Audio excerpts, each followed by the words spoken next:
거하며 충성을 다하여 섬기겠네. 주의 은혜 주시는 대로 영원히 받들어 섬기겠네. 찬송하겠네, 찬송하겠네. 생명을 주시는 구주로다.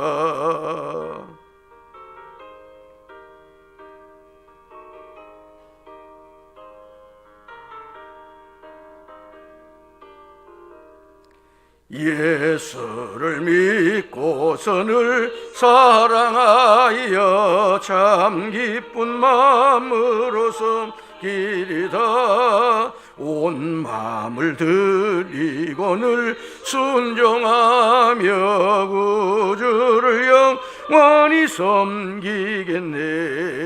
구주의 은혜 주시는 대로 영원히 받들어 섬기겠네. 찬송하겠네, 찬송하겠네. 생명을 주시는 구주로다.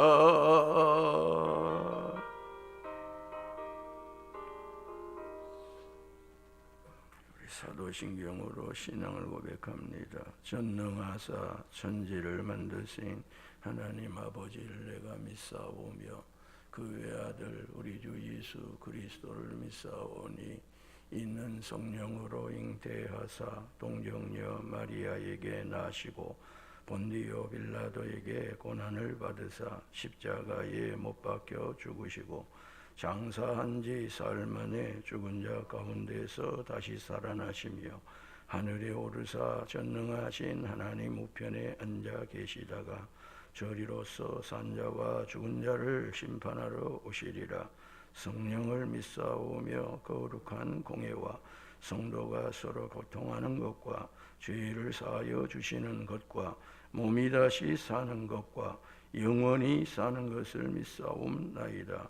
아멘. 하나님 아버지, 오늘도 우리에게 귀하고 복된 생명을 허락하여 주셔서 이 생명으로 하늘을 선하게 살아가게 하시고 아버지의 뜻을 따라 살아갈 수 있도록 기회를 주신 것을 감사합니다. 주님 주신 기회를 선용하게 하시고 주께 영광 올려드리며 교회의 덕이 되며 모든 사람들에게 모범이 되어 우리를 통하여 복음이 전파되게 하시고 우리를 통하여 그리스도가 나타나도록 은혜를 베풀어 주옵소서. 사순절 여정을 걸어가는 저희들에게 기도하게 하시고 절제하게 하시고 선을 행하여 주께 영광 돌리며 전 세계 그리스도인들과 하나 되어 아버지 하나님 따라가게 하옵소서. 우리 구주 예수 그리스도 이름으로 기도하옵나이다. 아멘. 오늘 이 아침 우리가 받게 될 누가복음 19장 28절에서 48절. 마스크 잘 쓰고 계시죠? 우리 교회에서 영암군에 계신 목사님들이야 상관이 없는데 외부인들이 좀 다녀가셨어요. 그래서 마스크 좀 잘 쓰시고 오늘은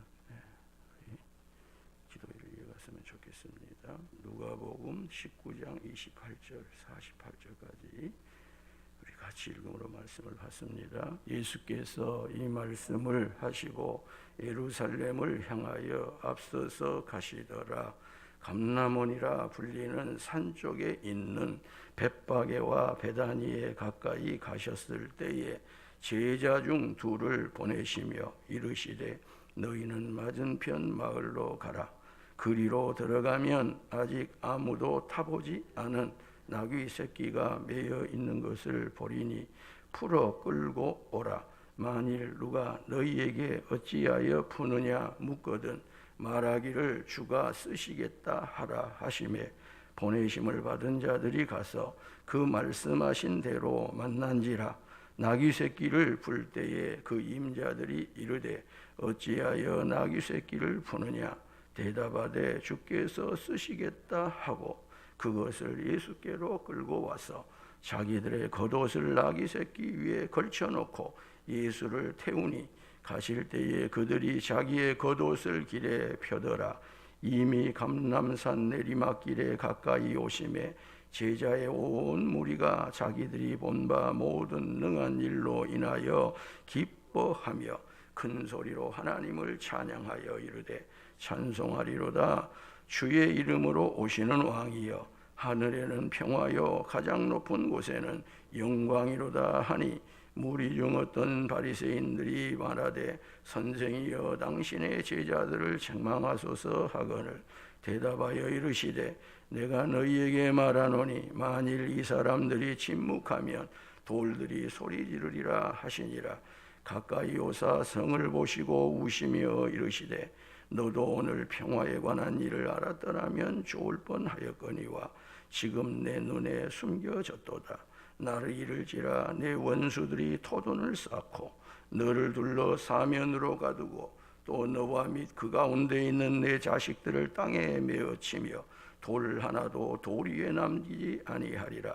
이는 내가 보살핌 받는 날을 알지 못함을 인함이니라. 성전에 들어가사 장사하는 자들을 내쫓으시며 그들에게 이르시되 기록된 바 내 집은 기도하는 집이 되리라 하였거늘 너희는 강도의 소굴을 만들었도다 하시니라. 예수께서 날마다 성전에서 가르치시니 대제사장들과 서기관들과 백성의 지도자들이 그를 죽이려고 꾀하되 백성이 다 그에게 귀를 기울여 들으므로 어찌할 방도를 찾지 못하였더라. 아멘. 누가가 매우 중요하게 다루고 있는 베레아 사역이 끝이 납니다. 기록상으로는 9장 51절에서 19장 27절까지라고 9장 51절을 말씀하면서 제가 말씀을 드렸죠. 그리고 예수님께서 드디어 예루살렘에 도착을 하셔요. 그리고 예루살렘에 도착하셔서 십자가를 지기 전까지의 내용이 오늘 19장 28절에서 21장 38절까지 이어집니다. 예수님의 공생의 이제 마지막 부분이고 예수님의 공생애의 절정이고 클라이막스입니다. 시간상으로는 한 주간이에요. 지금부터 한 주간입니다. 일주일 상간에 일어난 일이에요. 하지만 그 내용으로는 복음서의 4분의 1, 4쪽 중에 한쪽을 차지할 만큼 시간상은 3년의 공생애 중에서 일주일밖에 안 되지만 그 일주일간에 일어났던 일을 기록을 하기는 4분의 1 정도로 25%를 기록하고 있으니까 얼마나 이 기간 동안에 예수님이 행하셨던 일이 핵심적인 일이고 중요한 일인가를 우리가 알게 됩니다. 본문은 좀 쪼개놓는 양이 많아서 다 제가 말씀을 드릴 수 없을 수 있겠어요. 그러나 이 내용이 얼마나 중요한 내용인지, 교회가 어떻게 교회되어야 되며 성도가 어떻게 성도되어야 되고 그리스도인이 어떻게 그리스도인 되어야 하는 것에 대한 너무 중차대한 부분을 다루고 있습니다. 되는 대로 제가 최선을 다해서 말씀을 준비했고요. 또 전해보려고 해요. 제 말이 한계가 있습니다만 그래서 이 4분의 1 내용에 차지한 이 부분이 크게 하면 세 부분으로 나눠지는데 오늘 본문인 19장 28절부터 48절까지는 예루살렘에 입성하셔서 되었던 초기의 일이에요.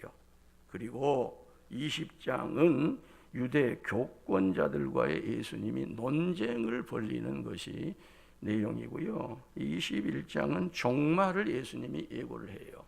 십자가가 아니라 십자가를 지러 가셔서 이 세상 종말이 어떻게 되실 것인가를 예수님이 예언을 하신 내용으로 세워집니다. 오늘 우리가 그 첫 부분 예루살렘 입성을 보는데요. 이 부분도 세 부분으로 나눠지는데 첫 번째로 입성에서 일어났던 일을 다루고 있고 두 번째로는 예루살렘을 보시고 예수님이 심히 통곡하시는 통곡하고 비탄해 하시는 내용이 기록되어 있고 세 번째로는 성전에 들어가셔서 성전을 정화하시는, 더 정확하게 말하면 성전을 숙청을 해버리셔요. 숙청. 네. 그리고 이게 예수님께서 결정적으로 죽임을 당하게 된 계기가 됩니다. 예수님이 몰랐겠어요. 그걸 알고 숙청을 하신 것입니다. 그래서 예수님이에요. 피하지 않았어요. 그는 성전을 숙청을 하셔요. 자, 먼저 예루살렘 입성 장면을 보시면요, 이게 복음서에 다 나옵니다만은 여리고에서 예루살렘을 향하여 가는 길은 오름길이었습니다. 오르막길입니다. 죽음을 향한 길이에요. 그런데 예수님은 이 길을 앞서서 가셔요. 승리의 길을 앞서서 가는 게 아닙니다. 출세의 길을 앞서서 가는 게 아니에요. 편한 길을 앞서서 가는 게 아니에요. 죽음의 길을 앞서서 가요. 이게 소위 십자가의 길이고 좁은 길이에요. 성도가 따라가야 할 길이에요. 누구도 앞서서 가는 길이 아닐 수 있는 이 길을 예수님이 앞서서 가셔요. 그리고 예수님께서는 예루살렘 동편 기드론 시내 건너편에 있는 이제 감람원으로 예수님이 예루살렘을 가시기 전에 이 감람원으로 가시게 되거든요. 이제 그 감람원은 예루살렘보다도 해발이 약 한 30m 정도가 좀 높아요. 그러니까 예루살렘이 내려다 보이는 곳이죠. 높으니까. 그리고 직경으로 약 한 4km 정도 되는 곳이 이 감람원이고, 이곳에 감람나무가 많다 해서 감람원, 동산원자를 써서 감람산, 그렇게도 불러요. 그리고 이곳에 가면 지금도 실제로 감람나무가 유대 전 지역에도 분포되어 있지만 굉장히 많아요. 그리고 심지어 1000년 된 감람나무도 있고 2000년 된 감람나무도 있어요. 이곳에 가면 진짜 수령이 2000년 됐는가 모르겠는데 정말 어마어마한 고목과 같은 감람나무가 있어요. 그리고 진짜인지 가짜인지 몰라도 이 감람나무가 예수님 시대도 있었던, 예수님을 봤던 감람나무다 그럴 정도로 감람나무가 그곳에 가면 있어요. 그래서 감람원이고 감람산이에요. 아직 여기 이르기 전 약 한 1km나 1.5km 이르기 전 벳바게라고 하는 곳을 지나서 예수님이 어디에 오냐면 베다니에 와요. 베다니는 가난하고 고통받는 자들의 집, 그런 뜻입니다. 이름치고는 참 희한하죠. 가난하고 고통당하는 사람들의 집. 그러니까 이 베다니는 예루살렘에서 2.5km나 한 3km 떨어진 지점에 있어서 예루살렘, 말하면 오늘날로 말하면 서울의 중심부에 살지 못하고 주변부에서 서울에 있는 사람들 가서 뭐 식기 닦아주고 뭐 해주고 거기에서 세가 비싸고 살긴 어려우니까 그 밖에 와서 살았던 곳이 베다니예요. 그리고 베다니는 예수님이 사역을 하시는 동안 쉼을 위해서 찾아갔던, 그렇죠? 마리아와 마르다가 있었던 곳이 여기 베다니예요. 그리고 벳바게는 어딘지 몰라요. 근데 익지 않는 무화과의 집이에요. 이름도 참 특이하죠. 무화과가 익어야 되는데 익지 않는 무화과야.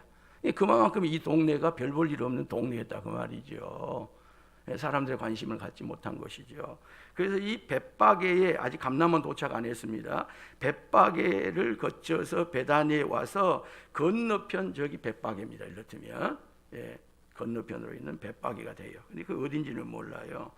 그리고 이날은 유월절 엿새 전이에요. 지금 6일 동안에 이루어질 일들이 우리가 계속 보게 될 거예요.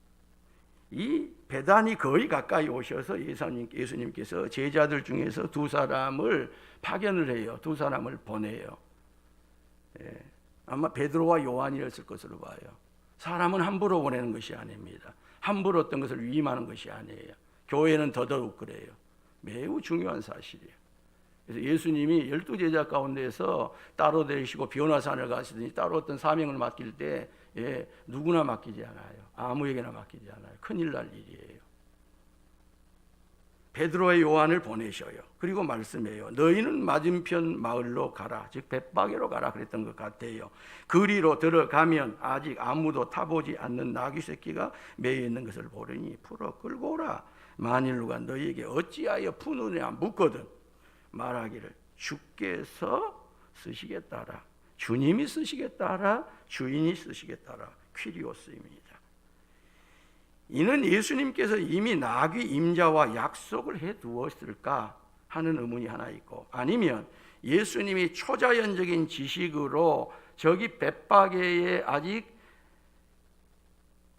타보지 아니한 나귀 새끼가 매여 있는 것을 아시고 그것을 초자연적인 지식으로 전능하시고 전지하신 어떤 것으로 보시고 그것을 끌고 오라고 하시고, 끌고 오라고 하면 주인이 그것을 아이고 주인이 쓰시겠다고 그래, 내가 주인인데 절대적인 또 다른 주인이 있는가, 그렇게 하고 순종할 것을 내다보고 이 말씀을 하신 것인가? 후자일 것으로 봐요. 왜냐하면 그 다음 말씀이 그런 뉘앙스를 품겨주기 때문에 그래요. 보내심을 받은 자들이 가서 그 말씀하신 대로 만난지라. 보내심을 받은 두 제자가 예수님께서 말씀하신 대로 나귀를 발견하고 순종하여 풀어요. 그러자 임자들입니다. 여기 퀴리오이, 주님은 퀴리오스, 여기 퀴리오이, 임자들, 여기도 똑같은 주님이에요. 근데 임자가 두 사람이었는지, 임자는 한 사람이고 옆에 있는 사람까지를 포함을 해서 임자들이라 그랬는지, 이 나귀 새끼가 두 사람의 소유였는지 한 사람의 소유였는지는 몰라요. 그런데 임자들이 그렇게 되어 있어요. 그 임자들도 주님께서 말씀하신 대로 말합니다. 어찌하여 나귀 새끼를 푸느냐? 어찌하여 내 나귀 새끼를 푸느냐? 당연히 그러지 않겠습니까? 두 제자가 예수님이 말씀하신 대로 대답해요. 주께서 쓰시겠다고 합니다. 주님께서 필요하다고 합니다. 그랬더니 임자가 그대로 나귀를 내어주십니다. 매우 중요한 포인트입니다. 이 포인트가 절대적인 한 분, 주님께서 쓰시겠다면, 필요하시다면 인간의 임자들은, 즉 인간의 주들은 마땅히 순종하여야 함을 보여주는 중요한 사건이 이 사건이에요. 우리가 임자일 수 있어요. 내가 주인일 수 있어요. 그리고 그렇게 주셔요, 주님은. 그런데 내가 아무리 임자여도 절대적인 주인이, 절대적인 주님이 필요하시다면, 쓰시겠다면 내놓는 것이 당신이 예수님을 그리스도인으로 믿고 주님으로 주여 주여 주님 주님 부른다면 내놓아야 한다는 겁니다.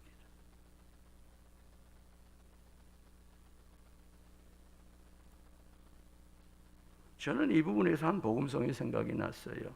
똑바로 보고 싶어요, 주님.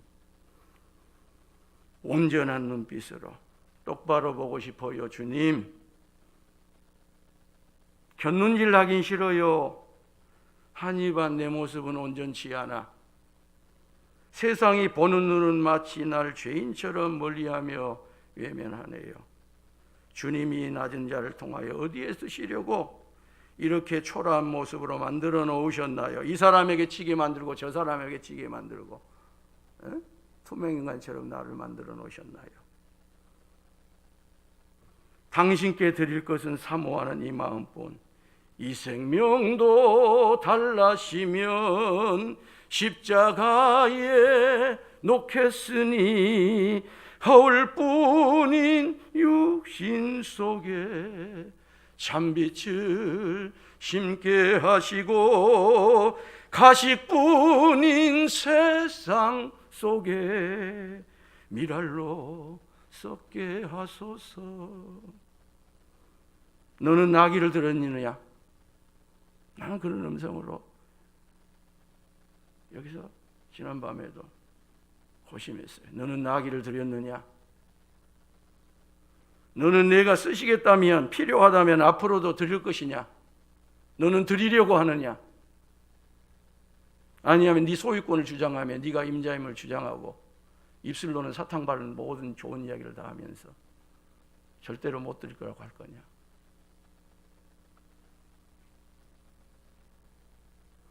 주께서 쓰시겠다라는 말씀을 전달받았음에도 불구하고 받고 순순하게 나귀를 내어놓는 임자들의 이 순종, 이것은요 3년 동안 예수님을 따라다니면서 좌의정하고 우의정하겠다고 하고요, 누가 큰 자라고 이야기하면서 득세하려고 했던 이 두 제자에게는 엄청나게 각인이 된 사건이었어요. 베드로와 요한이 대단해서 데려간 것이 아니라고 봐요. 저는 보낸 것이 아니라고 봐요.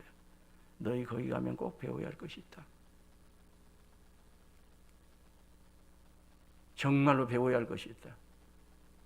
그래서 베드로와 요한은 주께서 쓰시겠다고 하는 그 말 한마디에 예수님을 한 번도 본 적도 없고 만난 적도 없는 저들이 자신의 소유로 가지고 있는 나귀 새끼를 순순하게 내놓는 것을 보고요, 신선한 교훈을 받았을 거예요.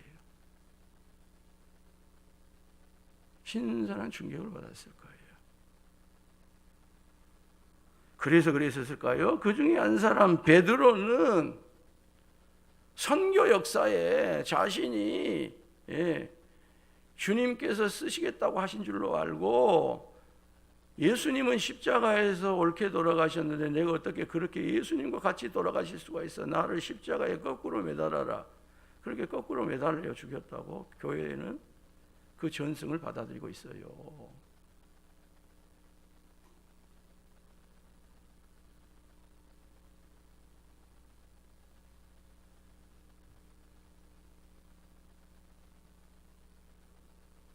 나귀를 예수님께로 데려오자 사람들이 자기들의 겉옷을 나귀 새끼 위에 걸쳐놓고요, 예수님을 태웁니다. 예수님께서 가시는 길 위에 사람들이 자기의 겉옷을 펴입니다. 이건요, 왕에 대한 존경의 표시예요. 그리고 예수님께서 감람산 내리막길로 가까이 오심에 제자들의 온 무리가 자기들이 본 바 모든 능한 일로 인하여 큰 소리로 하나님을 찬양해요. 찬송하리로다. 주의 이름으로 오시는 왕이여, 하늘에는 평화여, 가장 높은 곳에는 영광이로다. 저들이 예수님을 찬양한 것은요, 기적을 본 까닭이었습니다. 능력을 본 까닭이었어요. 이게 잘못된 건 아니에요. 그래서 저는 정말 신앙 수준이 일천하고 부족하기 그지없는 우리들에게 기적을 베풀어 주시길 원해요. 우리는 기적을 구해요.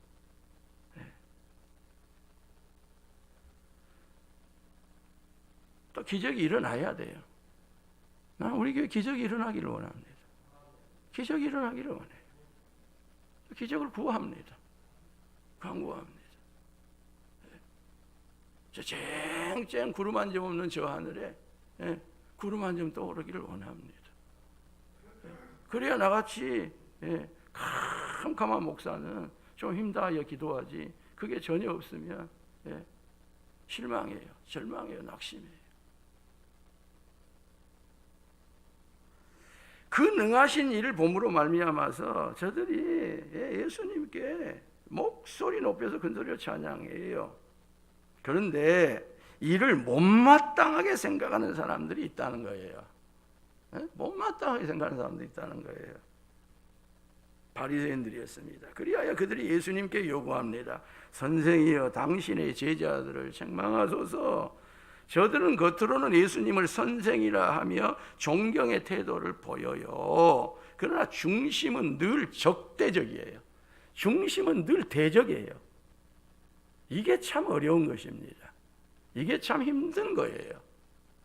차라리 까놓고 처음부터 대적하고 적대적이면 어떻게 하겠는데, 겉으로는 굉장히 존중하는 태도로 나와요. 존경하는 태도로 나와요. 근데 내용은 대적이에요. 네?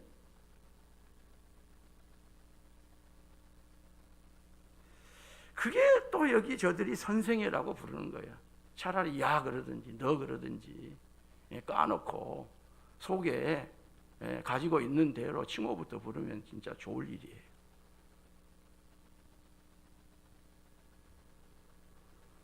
그리고 사람들이 예수님을 따르는 기세에 당황을 해요.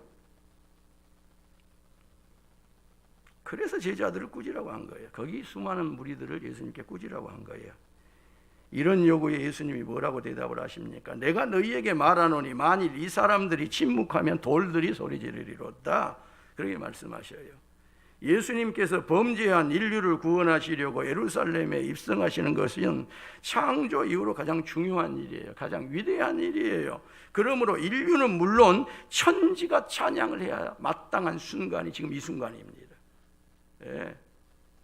인류를 구원하시기 오신 이 일 앞에 사람 말할 것 없이 너나 할 것 없이 하나님을 찬양하고 그를 보내신 예수를 찬미해야 될 순간이고, 천지가 찬양으로 화답해야 될 그 순간이에요. 만일 사람이 찬미하지 않으면 돌 같은 자연계도 찬미함이 마땅한 순간이. 그런데 이것을 제지하라 그런다고 말이에요. 이걸 제지하라고 그래요.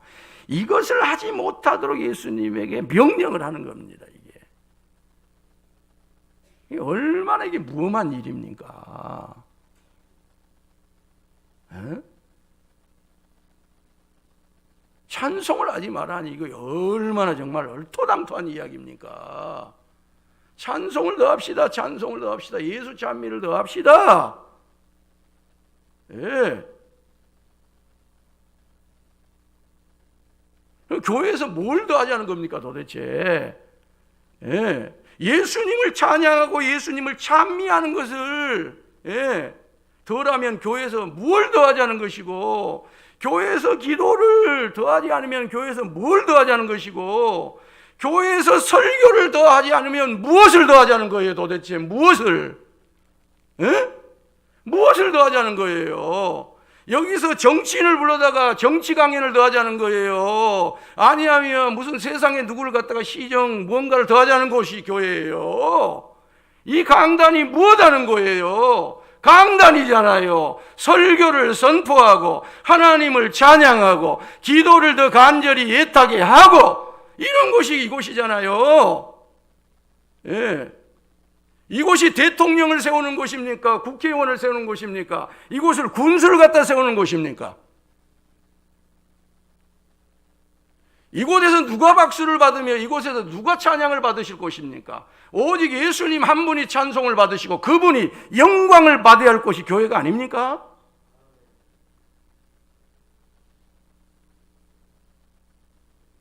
만왕의 왕이시고 만주의 주이시고 4년 임기를 가진 5년 임기를 가진 인간이 아닌 영원한 임기를 가진 그분을 찬양하고 찬미해야 될 곳이 교회가 아닙니까?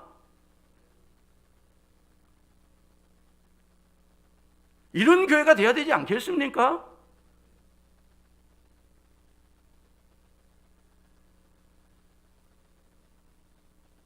이것은요 마귀적인 요구예요. 마귀적인 요구입니다. 인류 구원을 위해서 정말 최고의 중요한 순간에 예수님께서 지금 감람산에서 내려가서 지금 예루살렘으로 올라가려고 하는 그 타임에 부르는 찬양을 하지 못하게 하는 이거야말로 마귀적인 거예요. 그래서 마틴 루터는 이걸 알았어요. 그래서 마틴 루터는 이렇게 말해요. 마귀의 세계에는 찬미가 없다. 마귀의 세계에는 찬송이 없다. 마귀의 세계는 찬양이 없다는 거예요.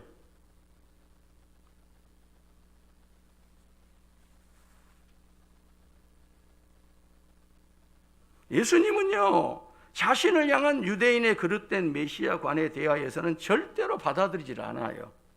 그러나 자신이 메시아이심을 어떤 경우도 부정하지 않습니다. 그리고 메시아로서 받으실 찬미는 반드시 그분이 받으셔요.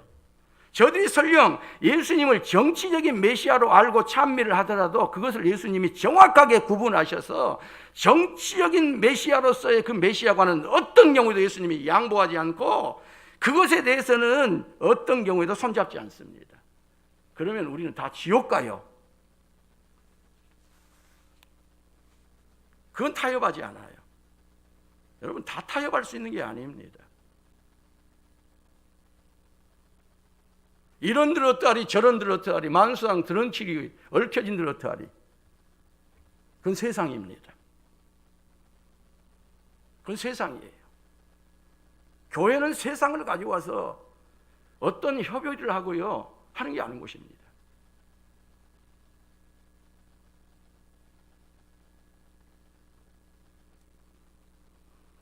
그것은 예수님이 결코 받아들이지 않아요. 절대로 받아들이지 않습니다. 그럼에도 불구하고 저들이 예수님을 찬양하고 찬미하는 것은 딱 떼서 분리를 해서 받으셔요. 그만큼 하나님을 찬미하고 찬송하고 찬양하는 것이 중요한 일이에요. 중요한 일이에요. 소중한 일이에요.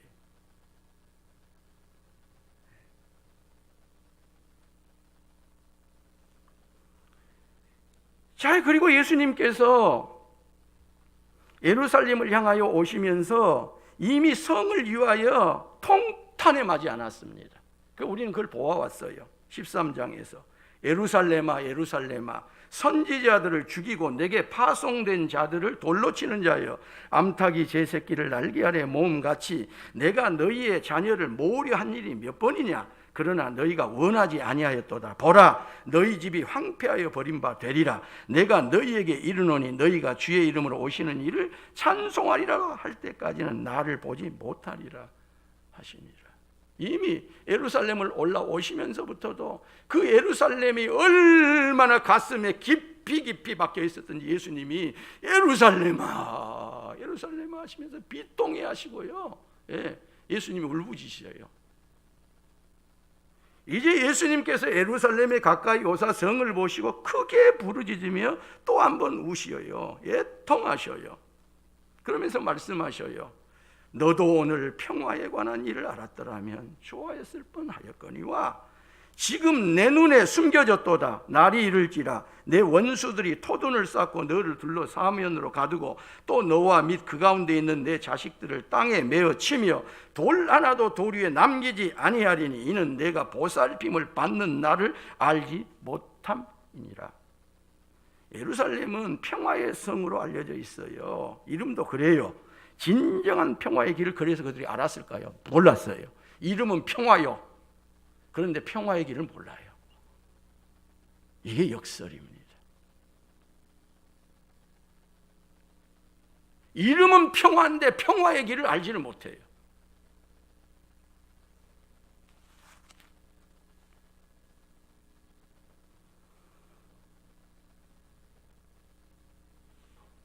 그리고 이와 같은 예수님이 탄식하고 통곡하시면서 이르게 될 날이 주 70년 예루살렘 멸망의 날이에요. 예수님이 말씀하신 이후 40년 후에 일이 이루어져요. 내 원수들이 토둔을 쌓고 돌 하나도 돌 위에 남기지 아니하리니 이 예언은 문자적으로 성취됩니다. 어떻게 성취됐어요? 문자적으로. 성경이 문자적으로 다 성취되는 건 아니에요. 그 다 문자적으로 다 해석을 하면 안 돼요. 그런데 문자적으로 성취된 것까지도 나중에 그것을 기록했다 이런 정말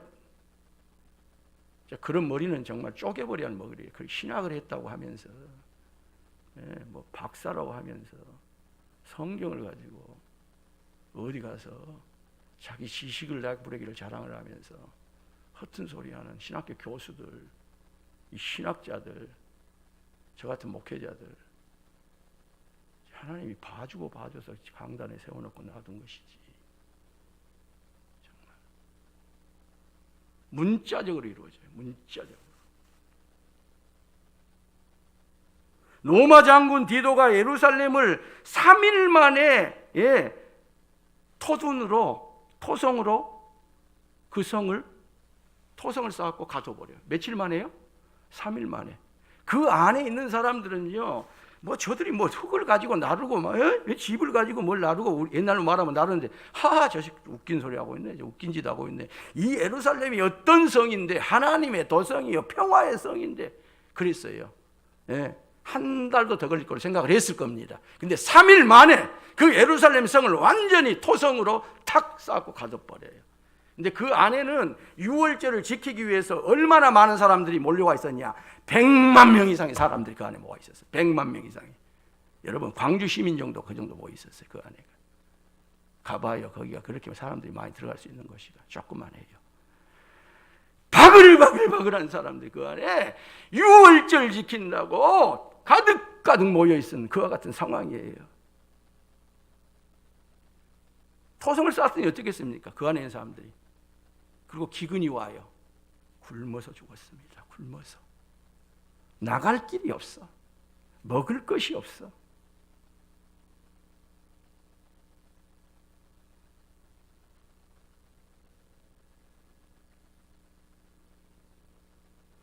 이처럼 비참한 멸망이 다가오는데 유대인들은 아직도 구원의 길을 알지 못하고 있다 그 말입니다. 살 길을 알지 못하고 자신들이 살아있다고 생각을 하는 거예요. 이 비참한 상황이 다가오고 있는데 말이에요. 그래서 예수님이 통곡을 하지 않을 수가 없었다 그 말입니다. 주 70년 예루살렘을 디도가 멸망시킬 당시에요, 아이들은 메어쳤습니다. 사람들을 학살했어요. 성전을 비롯한 전 도시는 완전히 파괴되고 말아요. 디도의 명령 한마디에 뭘 근데 기념한단 말입니까 도대체. 돌 하나도 돌 위에 남김없이 모든 것들을 다 로마가 와서 파괴해버렸는데, 그리고요 그 다음에 가가지고 도대체 이곳이 어디야? 이곳이 어디야? 더듬어 찾아보려고 해도 찾을 길이 없어. 흔적을 찾을 길이 없는 거예요. 여기가 뭐가 있었는지, 여기가 뭐가 있었길 뭐가 있어요. 여기가 뭐 성전 뜰인지 뭐 이방인의 뜰인지 뭐 누구의 뜰인지, 이게 성소인지 지성소인지 완벽하게 파괴버린 거예요. 완벽하게 파괴버린 거예요.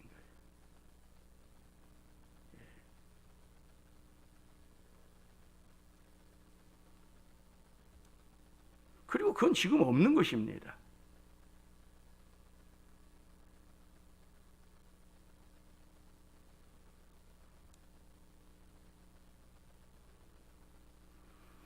이렇게 된 이유가 뭐라고요? 이는 네가 보살핌 받는 날을 알지 못함을 인함이니라.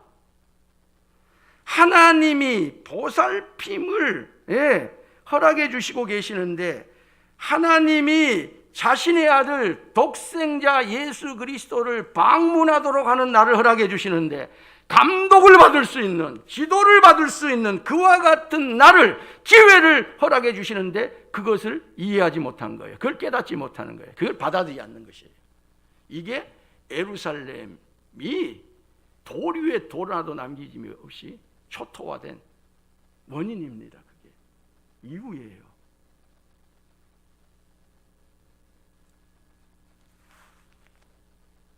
이제 예수님께서 성전으로 들어가셔요. 그리고 장사하는 자들을 내쫓아요.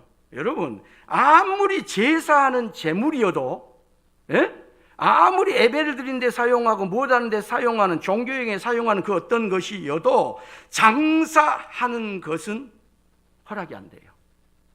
매매하는 것은 허락이 안 돼요.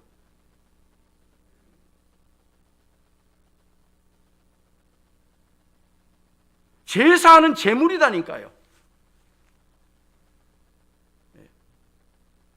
그럼에도 불구하고 장사하는 것은 허락이 안 됩니다. 매매하는 것은 허락이 안 돼요. 이게 교회 옳시다. 이게 세상의 유일한 곳 교회예요. 교회가 무엇인지를 알고 우리가 교회를 섬겨갑시다.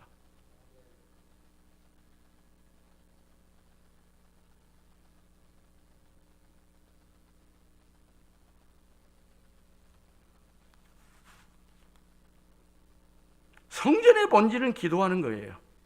한번 합시다. 기도하는지. 그런데 장사하는 사람들은 제사장들과 결탁하여 백성들을 착취하는 강도 행위를 저지르고 있었어요. 그래서 교회 안에 담임 목사는 매우 중요하고 소중한 거예요. 여기에서 결탁이 일어나면 그 교회는 부패해요. 썩고 말아요.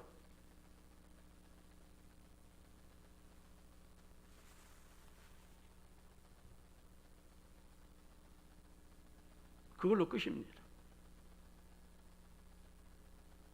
어느 누구와도 결탁하면 안 돼요.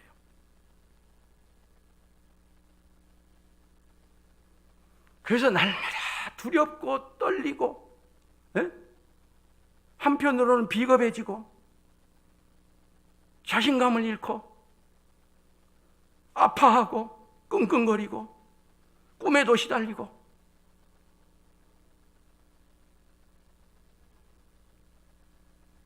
그게 목사예요. 그리고 아무런 방어할 만한 것이 없어요, 목사에게.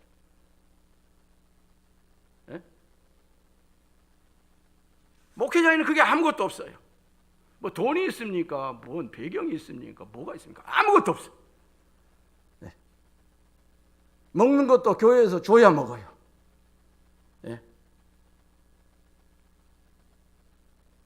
그리고 그 결정권도 교회가 가지고 있어요. 아무것도 없어요. 그러나 결탁하면 안 된다는 거예요.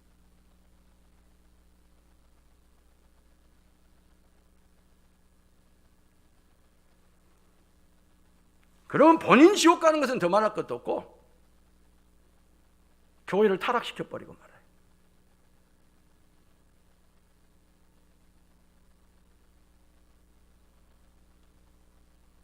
그래서 저는 두렵습니다. 여기까지 온 거 참 감사하지만 앞으로 갈 길이 두렵습니다. 솔직히 두렵습니다. 제가 담대하다고요? 겉으로 담대하게 그렇게 보일 뿐입니다. 그렇게도 안 하면 내 스스로를 지킬 수가 없으니까 겁납니다. 그래서 엎드립니다. 주님께 힘달라고 기도합니다. 어젯밤에도 계속 깨어서 주님 나를 도와주세요. 나를 도와주세요. 이 힘없는 나를 도와주세요. 이제까지도 불쌍히 여기서 도와주셨으니 앞으로도 나를 좀 도와주세요. 하나님 도와주지 아니하면 제가 앞으로 남은 사명을 어떻게 감당하겠습니까? 결탁하지 않게 도와주세요. 타협하지 않게 도와주세요. 이런 들렀다리 저런 들렀다리 그렇게 살아가지 않게 도와주세요.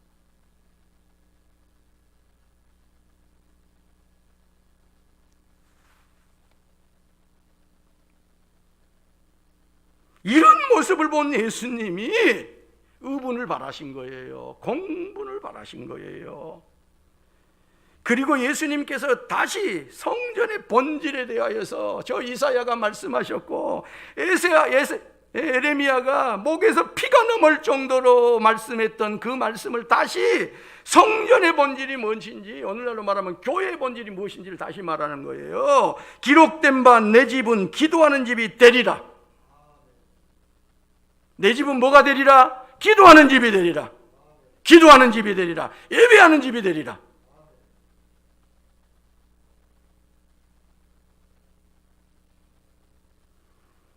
교회는 기도하는 집이올시다.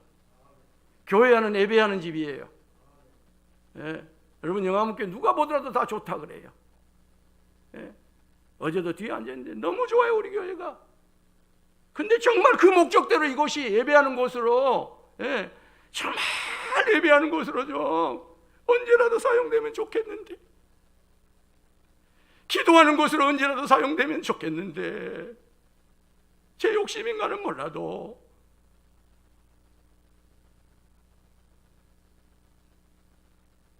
우리 장장로님 기도하시는 것처럼, 예? 장로님들도 다 나와서 좀 기도하고, 예? 시무 권사님들도 다 나와서 좀 기도하고, 안수 집사님도 좀 나와서 좀 기도하고, 더더군다나 지금은 기도할 상황이니, 지금은 기도할 때이니, 지금은 예배할 때이니,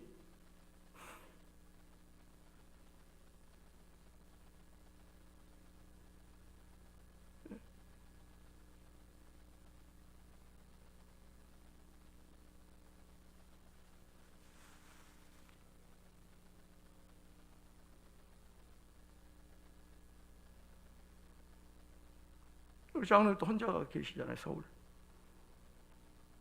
우리는 몰라요. 그 고통을 몰라요. 저도 간접적으로 우리 아버지도 체험해봤고 우리 장로님도 체험해봤지만 그건 간접적인 거예요. 3년 동안 옆에서 지켜보고 있지만요, 그건 지켜본다고 자식이 알 수 있는 게 아니에요. 아내도 알 수 있는 게 아니에요. 본인만이 알 수 있는 거예요. 정말 지금이야말로 기도할 때이니, 하나님 앞에 부르짖을 때이니, 예배할 때이니, 물론 성도들이, 예, 가정에서 이곳저곳에서 하시는 거 감사해요. 그럼 우리는요, 모이면 신이 나잖아요. 한 사람만 더 모여도 신이 나잖아요. 예? 용기가 생기잖아요. 나를 위해서 저렇게 기도해 주는구나. 아, 이게 교회구나. 이게 함께 믿는 성도의 교제구나. 이게 신앙이구나.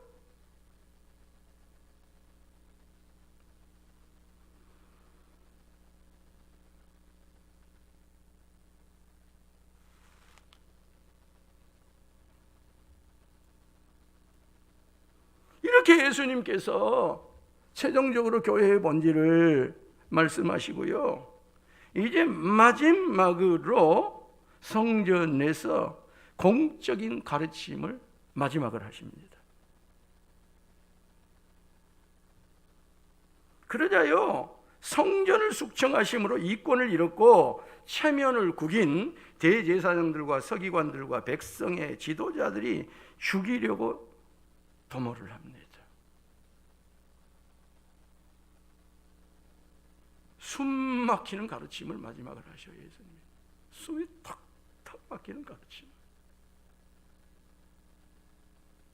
예수님이 전능하신 하나님이시만 육체를 입고 있기 때문에요, 여기 대제사장, 서기관, 백성의 지도자들이 삼자가 합심을 해가지고 죽이려고 달려들 때 인간적으로는요, 이 말을요 내놓기가 쉽지 않아요.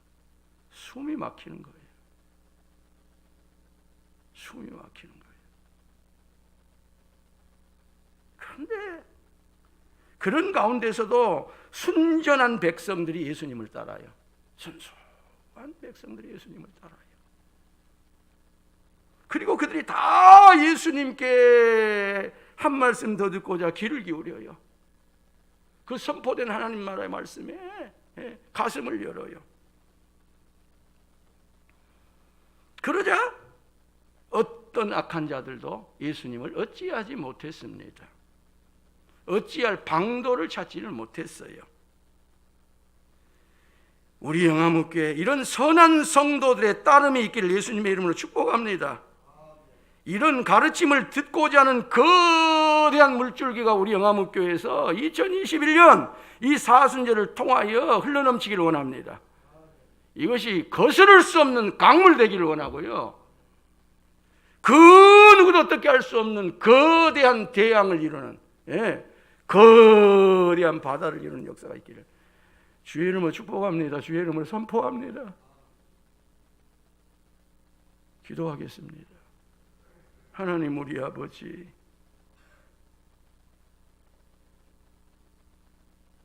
감사합니다. 우리에게 미련하게도 진짜 기도할 때를 주시고, 기도 예배 찬송 그것이 교회의 본질이요 우리가 모여서 해야 될 일의 중심인 것을 그토록 잘 알고 있었고, 그 교회를 붙들어야 될 때가 진즉이었사온데 그 교회를 우리가 이제껏 놓치고 살았습니다. 방심하며 살았습니다. 그러나 2021년 이 사순절 기간을 통하여 다시 우리에게 이곳이 기도해야 할 곳이요, 찬송해야 할 곳이요, 예배해야 할 곳으로 알려주셔서 그 기도를 시작하게 하시고, 그 예배를 드려가게 하여 주시고, 그 찬송을 코로나 상황 속에서도 불러가게 하신 하나님을 찬양합니다. 아버지 하나님, 우리 영암읍교회가 기도하는 집 되기를 원합니다. 예배하는 집 되기를 원합니다. 찬송하고 찬송하는 집 되기를 원합니다. 이 일 외에 그 어떠한 것들이 밀려오더라도 순전함을 지켜가는 교회 되게 하여 주시고, 거룩함을 지켜가는 교회 되도록 은혜 내려주시기를 원합니다. 아버지, 이 아침 우리가 성도들의 질병으로 고난 가운데 있는 자들을 위하여 기도하는 가운데 특별히 기름 부어 세우신 우리 이계진 장로님을 다 마음속에 담고 간절히 간구하며, 또 이전에 질병의 고통 가운데 있는 성도들을 우리가 도외시했던 것들도 회개하며 더불어 기도하고 있습니다. 2차 치료를 위해서 올라가 계십니다. 하나님께서 붙들어 주시고 힘있게 하여 주시고 담대하게 하여 주시고, 고독한 가운데 오히려 성령의 임재를 경험하게 하여 주시고, 하나님의 역사를 경험하게 하여 주시고, 하나님이 치료하신 것을 경험하게 하여 주시고, 모든 것을 다 하나님이 동원하여 합력하여 선을 이루시는 것을 보게 하여 주시기를 원합니다. 이 아침에도 저희들이 이 기도의 제목을 더불어 드리며 주님 앞에 기도하기 원하오니 받아주시기를 원합니다. 우리가 미련합니다. 아버지, 우리의 신앙이 담대하지 못합니다. 기도하는 그 기도마다 하나님께서 자그마한 사인이라도 반드시 보여주셔서 더욱 힘써 기도할 수 있도록, 희망과 소망 가지고 기도할 수 있도록 역사하여 주시기를 원합니다. 이 교회에 2021년 이 사순절에 기도붕 일어나게 하여 주시고, 예배붕 일어나게 하여 주시고, 찬양붕 일어나게 하여 주시고,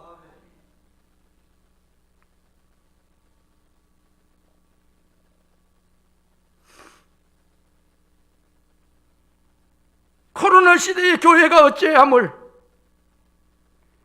우리가 교회의 본질을 회복하는 가운데 다른 교회도 보여주는 교회까지 되도록 은혜 내려 주시옵소서.